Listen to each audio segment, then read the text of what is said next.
데살로니가 전서 5장 16절에서 18절 말씀을 합독하시겠습니다. 시작. 항상 기뻐하라. 쉬지 말고 기도하라. 범사에 감사하라. 이것이 그리스도 예수 안에서 너희를 향하신 하나님의 뜻이니라. 아멘. 착석하시겠습니다. 이 세상에는 여러 가지 직업들이 있습니다. 그런데 그 직업들마다 때로는 듣기 싫은 소리가 있다고 합니다. 예를 들어서 치과 의사는 이가 없으면 잇몸으로 살지 라는 말을 듣기 싫어한다고 합니다. 학원 선생님은 하나를 가르치면 열을 알지 라는 말을 듣기 싫어한다고 합니다. 한의사는 밥이 보약이다 라는 말을 듣기 싫어한다고 합니다. 밥이 보약이다 라는 말 진리죠. 그럼에도 불구하고 진리입니다. 그 말의 의미는 무엇이냐면은 밥만 잘 먹어도 건강할 수 있다 그런 뜻일 것입니다. 다른 말로 말씀을 드린다면은 기본이 중요하다라는 말입니다. 날마다 밥만 잘 먹어도 건강할 수가 있다. 그런데 여러분 보약만 먹으면은 죽습니다. 그렇죠? 그래서 밥을 잘 먹어야 건강할 수가 있는 것입니다. 기본을 잘할 때에 우리가 건강할 수가 있는 것이죠. 학생은 공부하는 것이 기본입니다. 공부하는 것만 잘하면은 많은 사람들에게 칭찬받을 수가 있습니다. 선생님에게도 칭찬받고 또 부모님에게도 칭찬받을 수가 있습니다. 참 쉽죠? 칭찬받는 것이. 또 뭐 군인들은 나라만 잘 지키면은 되는 것입니다. 또 목회자는 목회만 잘하면은 되는 것이죠. 그렇다면 여러분 성도가 잘해야 되는 기본이 무엇일까요? 성도는 무엇을 잘해야 할까요? 다른 말로 물어볼게요. 그리스도인은 어떻게 살아가는 것이 기본을 잘 지키는 것인가? 믿음으로 살아가는 것이죠. 믿음으로 살아가면은 그리스도인은 잘 살아가는 것입니다. 그렇다면은 믿음이란 무엇일까요?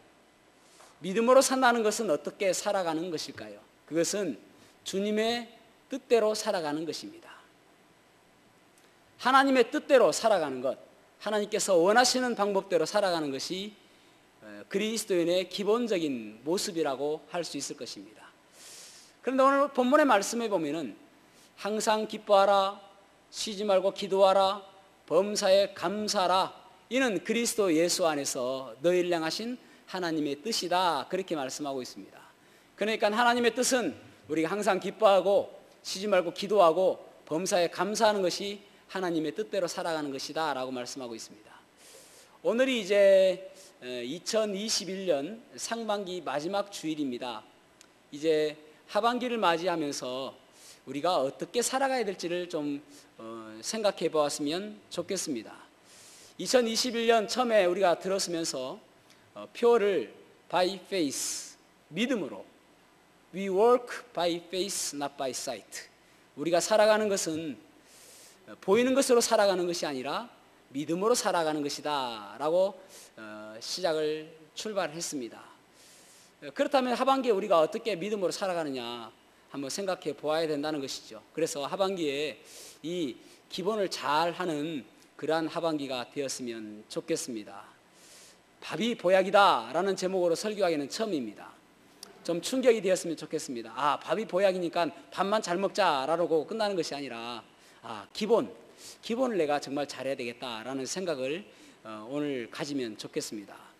자, 첫 번째로는 우리가 기본을 잘하기 위해서는 오늘 본문의 말씀에 기뻐해야 된다라고 말씀하고 있습니다. 기뻐해야 된다. 자, 16절 말씀 같이 읽어보겠습니다. 시작. 항상 기뻐하라. 기뻐하라 라고 말씀하고 있습니다. 사람은 숨길 수 없는 것이 무엇이냐면은 좋은 일을 겪게 되어지면은 숨길 수가 없습니다. 그냥 싱거운 사람처럼 웃기도 하고 또 크게 호탕하게 웃기도 합니다.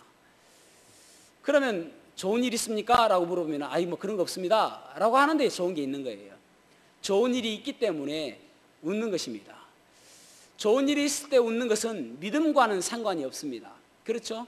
믿음이 없어도 웃을 수가 있습니다. 좋은 일을 만났을 때는. 그런데 오늘 본문의 말씀에 보면은 항상 기뻐하라 그렇게 말씀하고 있습니다. 항상 기뻐해라. 이것은 믿는 사람, 믿음이 있는 사람만 가능한 모습이라고 할 수가 있습니다. 항상 기뻐하는 것은 내 힘으로 할 수가 없습니다. 오직 믿음으로만 가능한 것입니다. 그렇다면 항상 기뻐할 수 있는 비결은 무엇일까요? 우리가 항상 기뻐할 수 있는 비결이 무엇일까요? 그것은 우리의 소망을 이 땅에 두지 않고 하늘에 둘 때에 가능한 것입니다. 다시 한번요. 우리의 소망을 이 땅에 두지 않고 하늘에 둘 때에 우리는 항상 기뻐할 수가 있는 것입니다. 여러분, 이 땅을 바라보게 되어지면, 이 땅에 소망을 가지고 있다면, 이 땅에 시선을 두고 살아간다면 문제들을 한 문제를 해결하고 나면은 또 다른 문제가 나오고 그 문제를 또 해결하면은 또 다른 문제가 나오게 되어 있습니다. 왜냐하면 이 땅은 문제가 첩첩산중으로 쌓여 있기 때문에 그렇습니다. 우리가 이제 어느덧 1년 6개월이 지났는데 코로나19가 우리나라에 전염이 되어져서 점점 전국적으로 퍼진 것이 약 1년 6개월 되었죠. 처음에는 그냥 코로나19였습니다. 그런데 어느 순간에 알파 변이 바이러스가 등장합니다. 알파 이제 그게 그 그리스 철자 순서대로 알파는 영국 바이러스를 알파 변이 바이러스라고 이야기합니다. 그러다가 이제 베타 바이러스가 나왔죠. 베타 바이러스는 남아공 바이러스가 변이 바이러스를 이야기합니다. 그 다음에 이제 감마 바이러스가 나왔죠. 감마 바이러스는 브라질 변이 바이러스입니다. 그 다음에 이제 지금 델타 바이러스가 나왔습니다. 델타는 인도 변이 바이러스입니다. 앞으로 장담하지 못하는 것이 엡실론 바이러스가 나올 것이고, 그 뒤에 이타 바이러스가 나올 것이고, 그 뒤에 시타 바이러스가 나올 것이고, 그 뒤에 요타 바이러스가 나오게 될 것입니다. 그리스의 제일 마지막 철자가 오메가인데 이 오메가 바이러스까지도 나올지도 몰라요. 계속적으로 연결되어지면은 오메가 바이러스 다 끝나면은 알파 베타 나올 것이고, 알파 감마 나올 것이고, 알파 델타 나올 것이고, 알파 엡실론 나올 것이고, 알파 이타 나올 것이고, 알파 시타 나올 것이고 끝이 없는 것입니다, 여러분. 어떻게 생각하면 이 땅에 살아가면서 이 코로나뿐만 아니라 우리의 문제들은 끝나지 않은 문제들이 산적해 있다는 것입니다. 그래서 이 땅을 바라보고 살면은 절대 우리가 항상 기뻐할 수가 없는 존재인 것입니다. 그래서 결국은 항상 기뻐할 수 있는 비결은 오직 믿음으로 가능한 것입니다. 기뻐하지 못하는 이유가 무엇인가 가만히 들여다보십시오. 이 땅에 소망을 두고 이 땅을 바라보는 시선이기 때문에 그런 것입니다. 그래서 우리의 믿음의 사람이라면은 이 땅이 아니라 하늘을 바라보고 하늘에 소망을 둘 때에 우리가 기뻐할 수가 있는 것입니다.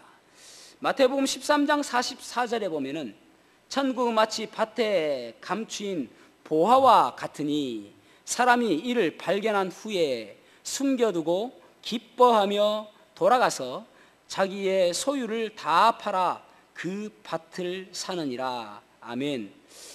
예수님께서 천국에 대해서 비유로 말씀하십니다. 천국은 어떤 사람이 가는 곳인가? 천국은 마치 밭을 갈다가 그 밭의 보화를 발견한 사람과 같다. 그러니까 우연히 발견한 것입니다. 우연히 밭에 감추인 보화를 발견했는데 그 사람의 특징이 두 가지입니다. 하나는 기뻐하며 또 하나는 그 가진 소유를 다 팔아. 두 가지입니다.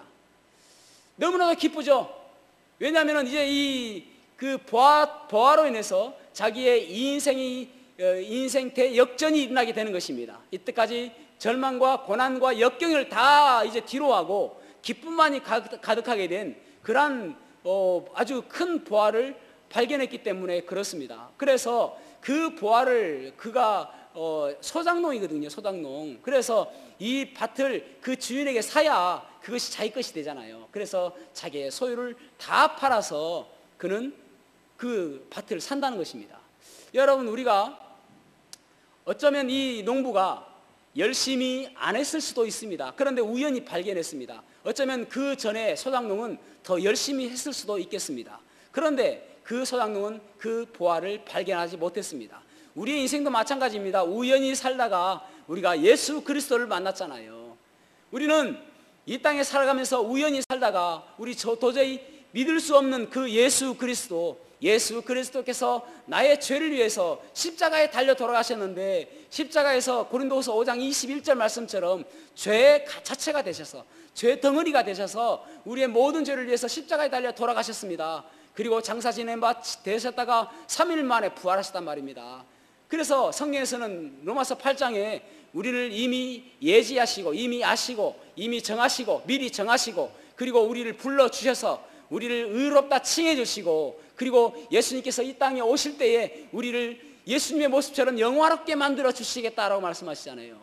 우리는 그 천국을 천국의 천국의 그 보화를 우리는 우연히 발견하게 된 것입니다. 얼마나 기뻐요. 이것 때문에 너무나도 기뻐할 수 있는 모습이 바로 이 밭에 감추인 보화를 발견한 사람입니다. 그래서 자기의 모든 소유를 다 팔아가지고 그 밭을 산단 말입니다. 여러분, 그렇다고 해서 여러분에게 재산을 팔아라, 집을 팔아라, 그런 이야기가 아니에요. 이 말은 그 밭을 사기 위해서는 내가 그 모든 것들을 다 버려도, 바울 사도는 그것을 뭐라고 이야기합니까? 그것을 똥이다라고 이야기했어요.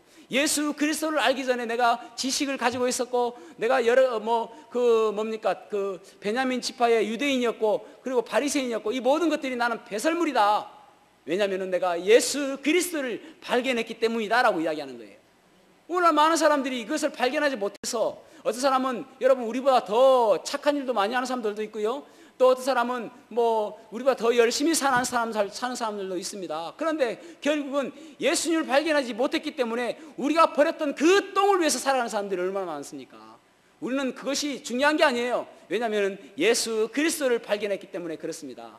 그 보화를 발견했기 때문에 그 모든 것들을 다 버린다 할지라도 우리는 기쁨 가운데 살 수가 있는 것입니다. 어떤 집사님이요, 몸이 자꾸 안 좋아지는 거예요. 조금 컨디션이 안 좋아지는 것입니다. 그래서 이상하다 싶어서 병원에 갔습니다. 여러 검사를 했는데 결국은 참 청천벽력 같은 이야기를 듣게 되어지는데, 암 말기라는 것입니다. 그리고 이미 임파선에 다 전이가 되어져서 더 이상 수술할 수도 없습니다. 이제 죽음을 준비하셔야 될 것 같습니다. 라는 이야기를 듣습니다. 이 집사님이 목사님에게 이야기해요. 목사님, 제가 오늘 병원에 왔는데 죽음을 준비하랍니다. 목사님이 그 이야기를 듣고 깜짝 놀래가지고 한 걸음에 달려가서 집사님을 부둥고 눈물을 흘리며 안타까워하는 것이죠. 아이고, 집사님 어떻게 합니까? 할 말이 없는 거예요. 어떻게 합니까? 어떻게 합니까? 어떻게 합니까? 이 말밖에 없는 것입니다. 그러니까 이 집사님이 하는 이야기가, 아이고 목사님, 주님 만나러 이제 지금 여기 대합실에 앉아 있는데 왜 그러십니까? 저는 기쁩니다. 여러분, 믿음의 사람은 오늘 당장 죽어도 괜찮을 만한 대답을 가지고 살아가는 사람이 믿음의 사람입니다. 그런데 믿지 않는 사람의 모습은 오늘 마치 영원히 살 것처럼 살아가는 사람이 믿지 않는 사람의 모습입니다. 그러니까 믿지 않는 사람은 당장 죽음을 맞이한다면 충격적이죠. 왜냐하면 영원히 살 것처럼 느꼈으니까. 그러나 믿음의 사람은 날마다 천국의 소망을 가지고 살아가는 사람인 것입니다. 그래서 여러분, 우리가 예배를 드리며 또 우리가 찬양하며 또 헌신하며 헌금하며 여러 가지 한다 할지라도 정말 중요한 것은 나에게 기쁨이 없다면 지금 내 믿음은 잘못된 거예요. 정말 중요한 것은 항상 기뻐하며 살아야 되는 것입니다. 날마다 기뻐하고 날마다 찬양하며 살아가는 저와 여러분이 되기를 주님의 이름으로 축복합니다. 그래서 여러분 가정이 기쁨의 가정이 되시기를 바랍니다. 두 번째로는 기도해야 합니다. 자, 17절 말씀을 한번 읽어보겠습니다. 17절 시작. 쉬지 말고 기도하라. 아멘. 기도하는데 쉬지 말고 기도하라, 그렇게 말씀하고 있습니다. 우리가 기도에 대해서 이야기할 때에 여러분도 한두 번 들어봤을 법한 이야기가 기도는 호흡이다 라고 이야기를 합니다. 기도는 호흡이다, 이런 이야기 많이 들었지 않습니까? 그렇다면 여러분, 워낙 많이 들었는데 이 말씀의 근거는 어디에 있을까 고민 안 해보셨습니까? 어떤 분이 저한테 그렇게 물어볼 수도 있잖아요. 목사님, 맨날 기도는 호흡이다라고 이야기하시는데 그 기도는 호흡이라는 말이 성경 어디에 있습니까? 라고 물어볼 수 있지 않겠습니까? 그런데 그 근거가 어디냐? 곰곰이 묵상을 해보니까 오늘 본문의 말씀인 것 같습니다. 쉬지 말고 기도하라. 여러분, 우리가 태어나면서부터 죽을 때까지 반드시 해야 될 일은 호흡하는 일입니다. 쉬지 않고 해야 될 일이 호흡하는 일입니다. 심지어는 잘 때도 호흡해야 되고, 심지어는 물속에 들어가서도 호흡을 해야만 살 수가 있습니다. 만약 사람이 물에서도 호흡만 할 수만 있었다면 아마 우리는 바다도 정복했을 것입니다. 근데 사람은 물속에서는 호흡할 수가 없기 때문에 오래 있지 못하는 것입니다. 결국은 호흡하지 않으면 죽는 것입니다. 그래서 호흡은 쉬지 않고 해야 되는 것입니다. 기도를 그렇게 하라는 것입니다. 쉬지 않고 기도하는 것. 여러분, 살다 보면 여러 가지를 우리는 저축을 할 수가 있습니다. 돈도 저축할 수가 있고요. 또 에너지도 저축할 수가 있습니다. 태양 에너지도 저축하지 않습니까? 때로는 건강도 저축할 수가 있습니다. 매일매일 건강을 위해서 운동한다든지 이런 것들이 건강을 저축하는 것이라고 할 수가 있을 것입니다. 또 보약도 저축할 수가 있죠. 흔히 이제 한의사들이 이야기할 때에 보약은 어렸을 때 먹어야 된다라고 이야기합니다. 커서 먹는 보약은 그렇게 효과가 좀 부족하다라고 이야기합니다. 그래서 아주 어렸을 때 보약을 먹어야 나중에 나이가 들어서도 건강할 수 있다라고 이야기를 합니다. 무슨 말이죠? 보약도 저축할 수 있다라는 것입니다. 그런데 호흡은 저축할 수가 없습니다. 내일 내가 숨 쉴 틈 없이 일이 바쁠 것 같아서 오늘 충분히 호흡을 좀 쉬어놨다가 내일은 숨 안 쉬고 일을 해야 되겠다, 그렇게 할 수가 없는 것입니다. 내일 내가 물속에서 일을 좀 해야 되는데 오늘 내가 충분히 호흡을 해놔서 내일은 물속에서는 호흡하지 않고 내가 일을 해야 되겠다 할 수가 없는 것입니다. 기도는 이와 마찬가지입니다. 쉬지 않고 호흡과 마찬가지로 쉬지 않고 해야 되는 것입니다. 그것이 바로 우리의 기도이어야 하는 것입니다. 만약 기도가 호흡이라면, 그렇다면 기도는 우리가 어떻게 해야 되는가? 두 가지를 보려고 하는데, 만약 기도가 호흡이란다면, 만약 기도가 호흡과 같다면 기도는 자기 몫이 있다는 사실을 기억해야 된다는 것입니다. 자기의 몫이 있다. 호흡도 자가 호흡해야 됩니다. 물론 인공호흡도 있죠. 그것은 건강하지 못하고 또 위기일 때에 인공호흡을 통해서 우리가 살아날 수가 있습니다. 그러나 결국은 인공호흡은 일시적이고 호흡은 내가 호흡을 해야 살 수가 있는 것입니다. 내가 직접 호흡해야 되는 것이죠. 창세기 32장에 보면은 야곱이 야복강가에서 하나님과 씨름하는 내용이 나옵니다. 그런데 그것을 우리가 보통 이제 기도라고 이야기를 하거든요. 하나님과 기도했다. 그래서 하나님께서 축복해 주지 아니하시면 내가 놓지 않겠습니다 라고 해서 결국은 축복을 받는, 그래서 이제 야곱의 이름을 이스라엘로 바꿔주는 그 사건을 우리가 잘 알고 있지 않습니까? 그런데 거기에 보면은 야곱이 홀로 남았더니 라고 성경은 말씀하고 있습니다. 기도는 혼자 해야 된다는 것입니다. 그래서 그의 아내와 그의 첩 4명이 있었는데 그 아내와 사랑하는 첩들이 그 기도를 도와주지 못했습니다. 그 씨름을 도와주지 못했습니다. 또 12명의 아들이 있었음에도 불구하고 그 씨름을 도와주지 못했습니다. 또 충성스러운 종들이 있음에도 불구하고 그 씨름을 도와주지 못했습니다. 그 씨름은 반드시 이 야곱이 해야만 했던 것입니다. 그래서 기도는 반드시 내가 해야 될 몫이 있다는 것입니다. 물론 로마서 8장 26절에 보면은 성령이 말할 수 없는 탄식으로 우리를 위하여 간구하신다라고 말씀하고 있습니다. 그럼에도 불구하고 성령님께서 우리를 위해서 간구해 주시고 또 다른 사람을 위해서 우리에게 다른 사람이 나를 위해서 기도해 주고 이런 부분이 있다 할지라도 기도는 내가 해야 될 몫이 있다는 사실을 기억해야 됩니다.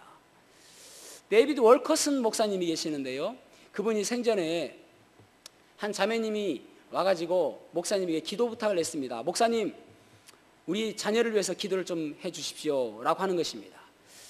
그 이야기를 듣고 월커슨 목사님이 우리 같으면 보통 그렇게 하면 예, 기도하겠습니다 뭐 그렇게 하지 않습니까? 이분이 그래서 범상치 않은 것 같아요.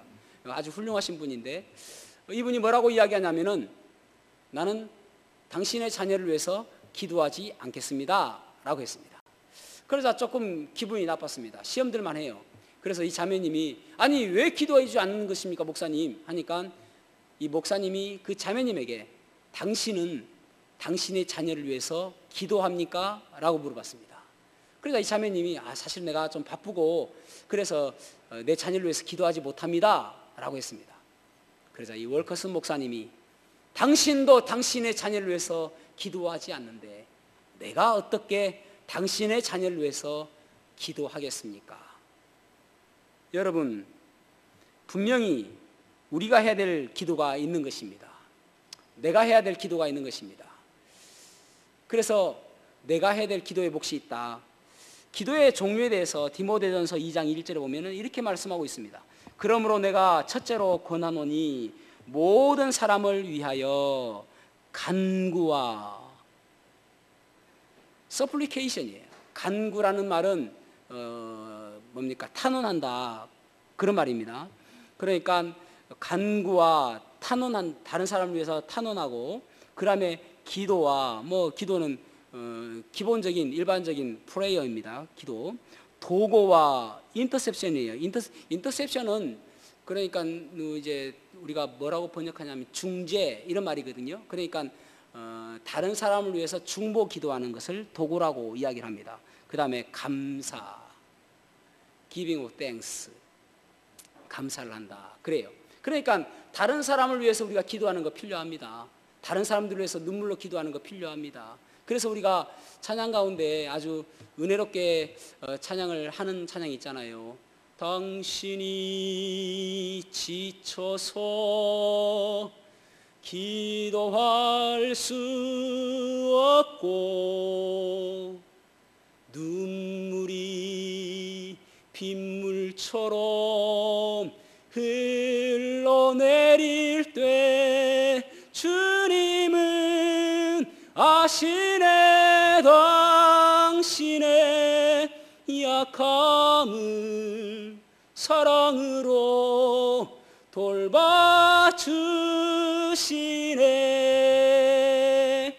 누군가 널 위하여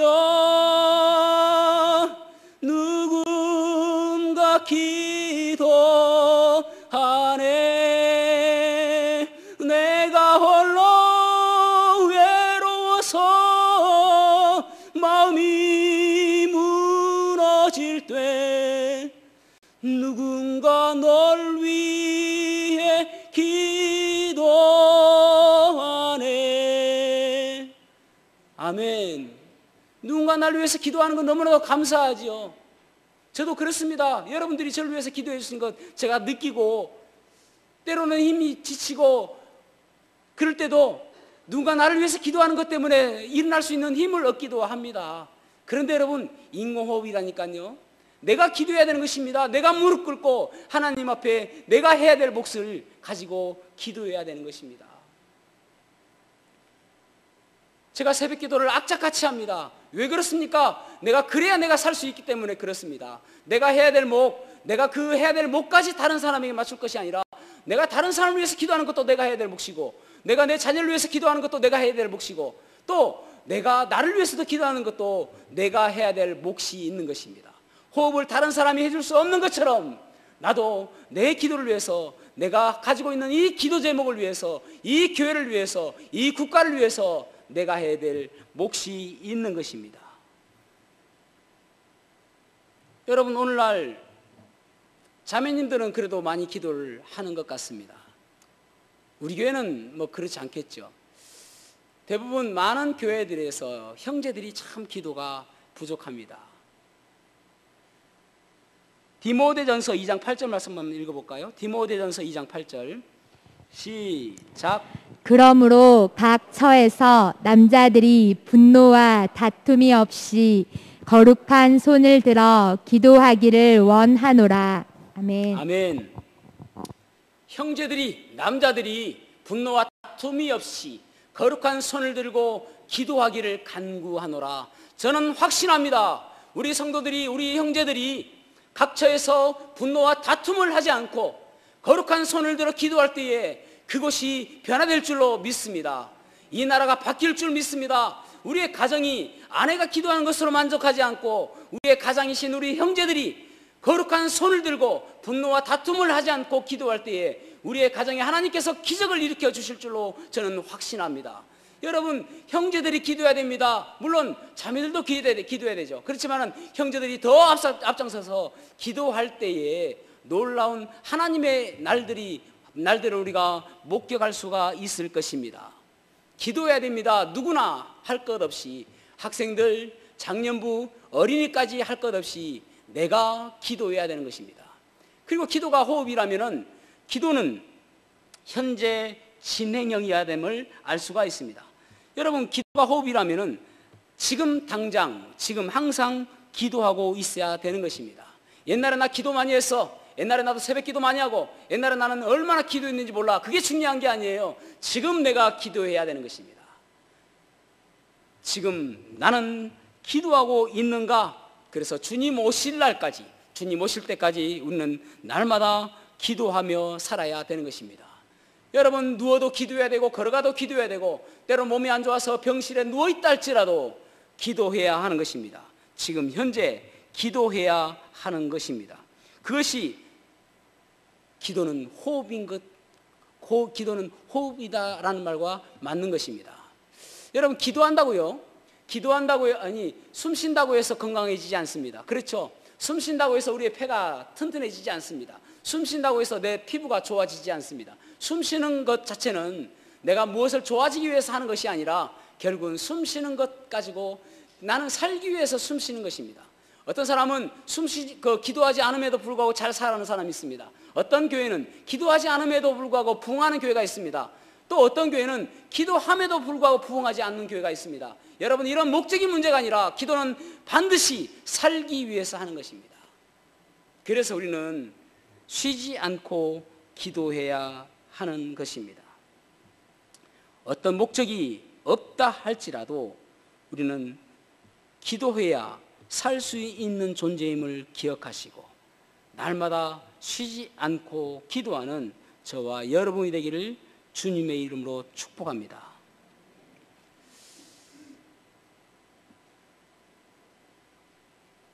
힘든 일 있을 때에 기도하기를 먼저 하시기를 바랍니다. 그럴 때 우리가 그 기도를 통해서 놀라운 하나님의 일을 경험할 수 있을 것입니다. 밥이 보약입니다. 이게 기본인 거예요. 그 다음에 이제 마지막으로 세 번째로는 감사해야 됨을 알 수가 있습니다. 감사해야 됩니다. 18절 말씀 같이 읽어보겠습니다. 시작. 범사에 감사하라. 이것이 그리스도 예수 안에서 너희를 향하신 하나님의 뜻이니라. 아멘. 아멘. 감사도 기뻐하는 것과 비슷합니다. 우리가 누구에게 은혜를 입었다든지 또 누구에게 도움을 받았다면 당연히 감사할 수 있습니다. 이런 것들은 우리가 믿음이 필요하지 않는 감사입니다. 그럼에도 불구하고 오늘 본문의 말씀에서는 범사에 감사하라 그렇게 말씀하고 있습니다. 범사에 감사한다는 말은 모든 일에 감사한다 그런 말입니다. 힘들 때도 감사하고 또 슬플 때도 감사하고 기쁠 때도 감사해라 그렇게 말씀하고 있습니다. 때로는 내 뜻대로 되지 않음에도 불구하고 감사해라 그렇게 말씀하고 있습니다. 손양원 목사님은 자기 아들을 잃었음에도 불구하고 감사했습니다. 다니엘은 그가 30일 동안 기도함으로 인해서 사자굴에 던져졌습니다. 그럼에도 감사했습니다.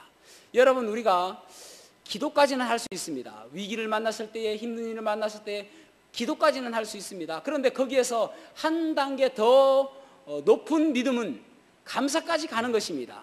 슬픈 일을 만났을 때 기도할 수 있습니다. 어려운 일을 만났을 때 기도할 수 있습니다. 그럼에도 불구하고 그보다 한 단계 더 나가서 감사까지 할 수 있는 믿음의 사람이 되기를 주님께서는 지금 우리에게 요구하시는 것입니다. 시편 100편 4절 말씀을 한번 보시겠습니다. 시편 100편 4절 시작. 감사함으로 그의 문에 들어가며 찬송함으로 그의 궁정에 들어가서 그에게 감사하며 그의 이름을 송축할지어다. 아멘. 아멘. 여기 궁정이라는 말은 임금님이 거처하는 집을 궁정이라고 이야기하죠. 그래서 여기 보면은 이제 흥정에서는 이렇게 번역합니다. 감사와 더불어 그분의 문들에 들어가며 찬양과 더불어 그분의 뜰에 들어가서 그분에게 감사하고 그분의 이름을 찬송하라. 그러니까 감사와 찬송을 가지고 그분에게 들어가서 감사와 찬송을 해라, 그런 말입니다. 여러분, 우리가 흔히 교회에 올 때에 많은 것들을 준비합니다. 좀 멀리서 오시는 분들은 자동차도 준비하고 또 옷차림도 준비하고 헌금도 준비하고 또 마스크도 준비하고 성경책도 준비하고 여러 가지를 준비해서 옵니다. 그런데 오늘 본문의 말씀은 뭐라고 이야기하냐면은 문을 들어올 때에 그 문 손잡이를 열고 들어오기 전에 이미 집에서 감사와 찬송을 가지고 와라라는 말입니다. 우리는 많은 사람들이 교회에 와서 감사와 찬송을 하기를 원합니다. 그런데 성경 말씀에서는 뭐라고 이야기하면은 이 말씀이 성전에 올라가면서 부르는 찬양이거든요. 그러니까 이 성전에 들어오면서 이 하나님의 전에 들어오면서 주님 만나러 오면서, 여러분, 교회는 일하러 오는 곳이 아닙니다. 교회는 주님을 만나러 오는 것이에요. 그런데 주님을 만나러 올 때에 감사와 찬송을 미리 집에서 준비해서 그렇게 오라는 것입니다. 여러분, 오늘 감사와 찬송을 준비해 오셨습니까? 그 감사와 찬송을 미리 집에서 준비해 오라는 것입니다. 지난주 수요일날 저번에 수요일날에 제가 그런 말씀을 드렸죠. 저희 집에는 애완견이 한 마리가 있습니다. 그래서 저는 개를 3마리 키웁니다. 그런데 교회 올 때는 애완견을 집에 놓아두고 개 2마리는 데리고 오는데 그 개는 편견과 선입견이라고 말씀을 드렸습니다. 그래서 편견과 선입견은 교회에 들고 와요. 사실은 이 개 2마리도 놓아두고 와야 되는데 자꾸 들고 온단 말입니다. 저뿐만 아니라 여러분들도 여러분 집에 애완견이 없는 분들은 개 2마리는 항상 키우고 있습니다. 그렇다면 집에 편견과 선입견은 놓아두고 와야 되는데 그것을 들고 온단 말입니다. 그 2가지를 버리고 그 2가지 들고 오지 마시고 감사와 찬송을 들고 오시기 바랍니다. 그것을 지금 말씀하고 있는 것입니다. 그래야 우리가 그 감사와 찬송을 가지고 올 때에 범사에 감사할 수 있는 모습이 생기게 되어지는 것입니다. 사랑하는 성도 여러분, 참 이번 말씀을 준비하면서 참 그런 생각을 해봤습니다. 평소에 감사하다라는 이야기를 많이 하면서도 가족 가운데서도 감사하다는 이야기를 참 많이 하지는 않았던 것 같다 생각이 들어서 앞으로 이런 캠페인을 좀 했으면 좋겠다는 생각이 들어요. 매일 가족끼리 한 가지씩 감사 나누기. 어렵지 않잖아요. 부부끼리, 배우자끼리 같이 앉아서 자기 전에 여보, 참 당신 이뻐서 감사하네. 아니, 조금 안 내켜도 그러면은 아내가 또 아이고, 당신은 언제나 멋져서 감사하네. 그러면은 나중에는요, 진짜 멋져 보이고 진짜 이뻐 보인다니까요. 감사가 우리의 입술에서 끊이지 않아야 됩니다. 자녀들을 보고도 감사하시고, 자녀들은 부모를 보고도 감사하시고, 감사 나눔을 생활하시기를 바랍니다. 그것이 범사에 감사하는 거예요. 범사에. 그럴 때 놀라운 기적과 같은 일이 일어나게 되는 것입니다. 그런 말이지 않습니까? 촛불을 주신 이에게 감사하니까 별빛을 주시고, 별빛을 주신 이에게 감사하니까 달빛을 주시고, 달빛을 주신 이에게 감사하니까 햇빛을 주시고, 햇빛을 주신 이에게 감사하니까 구원의 기쁨을 주신다. 감사할 때에 더 큰 감사를 우리에게 베풀어 주시는 것입니다. 지난 금요일 날이 이제 우리가 6.25 한국 전쟁이 있었던 71주년 되는 날이었습니다. 예전에 이런 미담이 있습니다. 2010년에 있었던 일인데 60주년 6.25 전쟁 60주년에 있었던 이야기입니다. 그 캐나다에서 이제 현대 자동차 대리점에 한 노신사가 문을 밀고 들어왔습니다. 그래서 이제 딜러였던 신상묵 씨가 가서 그분을 맞이합니다. 그리고 차에 대해서 이 차는 어떤 것이 좋고 또 뭐 노신사 이분하고 참 잘 어울리겠습니다. 뭐 그런 이야기를 이렇게 하고 한 것이죠. 노신사가 가만히 보더만은 하는 이야기가 혹시 한국 사람입니까? 라고 묻는 것입니다. 그래서 이 신상묵 씨가 예, 저 한국 사람입니다 하니까 너무너무 반가워하는 거예요. 아이고 반갑습니다.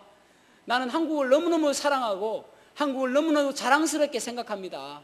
그러면서 하는 이야기가 60년 전에 자기의 큰 형이 한국 전쟁이 났을 때에 캐나다 참전용사로 한국 전쟁에 참여했다는 것입니다. 그런데 안타깝게도 한국 전쟁에 가서 전사한 거예요. 그런데 자기는 그때는 이제 형은 20살이었고 자기는 너무나도 어려가지고 형이 어디에 있는지 또 어디에 안치되었는지 그런 것을 알아볼 수도 없었다는 것입니다. 돈도 없었고. 그런데 이제 지금은 뭐 너무나도 많은 시간이 지났기 때문에 어떻게 알아볼 수 있는 그것도 없고, 그래서 이 사람이 도널드 엘리엇이라는 사람인데, 그런데 지금은 뭐 알아볼 수 있는 그것도 아닙니다. 그래서 너무나도 안타깝지만은 나는 우리 형이 자유를 위해서 목숨을 바친 그 한국을 너무나도 자랑스럽게 생각하고 사랑합니다. 그렇게 이야기하더라는 것입니다.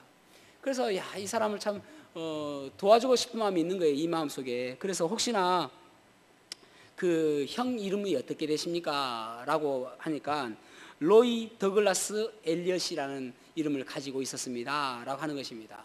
그리고 이제 그분이 자동차를 다시 찾기로 한 날을 약속하고 계약서를 쓰고 그분은 집으로 가셨습니다.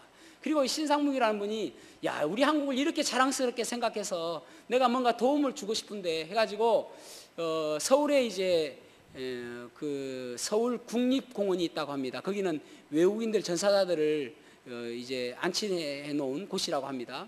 그래서 거기에 아는 사람을 다 총동원해 가지고 혹시 더글라스 엘리엇이라는 사람이 있는 거 좀 알아봐 달라. 그리고 전화도 하고 또 사람들에게 알아보고 수소문했음에도 불구하고 백방으로 찾아봤음에도 불구하고 결국은 못 찾은 거예요. 너무나도 오래됐기 때문에 너무나도 안타까운 것입니다. 이 사람은 꼭 찾아주고 싶은데. 그러다가 이제 또 어떤 분이 이야기하기를 거기뿐만 아니라 부산에 그 유엔 공원묘지도 있다라는 이야기를 듣게 되어집니다. 그래서 유엔 공원묘지의 그 사이트에 들어가 가지고 쭉 검색을 해보는데 로이 더글라스 엘리엇이라는 사람이 딱 있는 거예요, 거기에. 그리고 사진도 딱 있고 그 사이트에 너무나도 반갑고 너무나도 기뻐가지고 이 사진을 딱 이제 그 프린트 해가지고 액자에 딱 넣는 거예요. 그리고 이제 이 약속한 날이 와서 이분이 노신사가 문을 열고 탁 들어오는데 가가지고 안고 형님을 찾았습니다. 형님을 찾았습니다. 그 오랜 동안 동안 얼마나 그리웠을까요? 그분한테 액자를 보여주니까. 그리고 지금 부산 그 유엔 공원묘지에 안치되어 있다라고 하니까 이분이 대성통곡하면서 너무나도 기뻐하고 너무나도 반가워하고 그동안 그리웠던 그 모든 것들을 다 눈물로 쏟아내는 거예요. 그러면서 연신 감사합니다, 감사합니다, 감사합니다. 그 이야기를 하더라는 것입니다. 나중에 알고 보니까 우리나라에 이제 참전용사로 여러 나라에서 왔잖아요. 그래서 터키 같은 경우도 우리의 형제 나라다라고 이야기하지 않습니까? 제일 많은 참전용사를 보낸 곳이 미국이고 그 다음에 이제 두 번째가 영국이고 세 번째가 캐나다라는 것입니다. 캐나다는 약 27,000명 정도 보냈는데 이 한국에 와서 516명이 죽었답니다. 그리고 30여 명이 실종되었고 많은 사람이 죽었죠. 그런데 그 516명 가운데서 가장 많은 전사자가 나왔던 곳이 가평 전투였다는 것입니다. 가평 전투. 근데 가평 전투에 그때의 중공군이 내려와 가지고 저곳을 우리가 반드시 점령해야 된다. 그렇게 그곳을 통과해야 되니까. 그런데 그 캐나다 측에서는 이곳만은 뚫려서는 안 된다. 이곳 뚫리면 우리가 끝이다.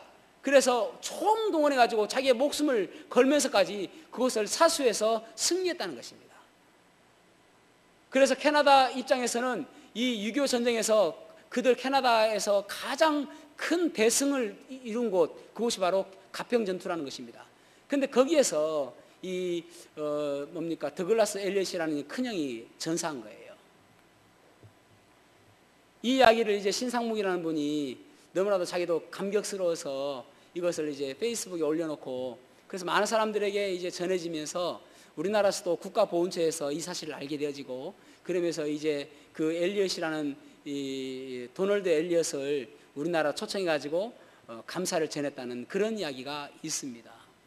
사랑하는 성도 여러분, 우리에게 감사할 것을 생각하면은 우리가 입버릇처럼 이야기할 때는 참 감사할 것이 많습니다 라고 이야기하지만은 순간순간 우리의 입술에서는 불평하는 이야기가 얼마나 많이 나오는지 모릅니다. 여러분, 중요한 것은 감사를 하면 할수록 불평은 줄어듭니다. 그런데 불평을 하면 할수록 감사는 줄어듭니다. 반비례해요. 감사를 하면 할수록 불평은 없어지고, 불평은 하면 할수록 감사는 줄어들게 되어 있습니다. 이것이 우리의 모습이에요. 그래서 여러분, 우리가 그냥 감사할 것이 너무나도 많습니다 라고 이야기할 것이 아니라 항상 범사에 모든 일에 입술로 표현하는 감사를 하시기를 바랍니다. 나라를 위해서 감사하십시오. 여러분, 이 나라가 있으니까 우리가 이렇게 예배도 드리고 우리가 자유스럽게 이렇게 할 수 있는 거 아닙니까? 여러분, 교회를 위해서도 감사하시기 바랍니다. 또 여러분 주위에 있는 성도들을 위해서도 감사하시기 바랍니다. 그것이 믿음의 사람의 모습인 것입니다. 그럴 때 우리의 삶 속에서 끊임없이 감사의 모습이 될 줄로 믿습니다. 시험을 치고 마치겠습니다. 제가 이제 다 했으니까 항상 하면은 뭐죠? 그렇죠. 아이고, 잘하십니다. 자, 해보겠습니다. 항상 쉬지 말고 범사에 아멘. 이는 그리스도 예수 안에서 우리를 향하신 하나님의 뜻입니다. 항상 기뻐하고 쉬지 말고 기도하고 범사에 감사하는 저와 여러분이 되기를 주님의 이름으로 축복합니다. 기도하시겠습니다.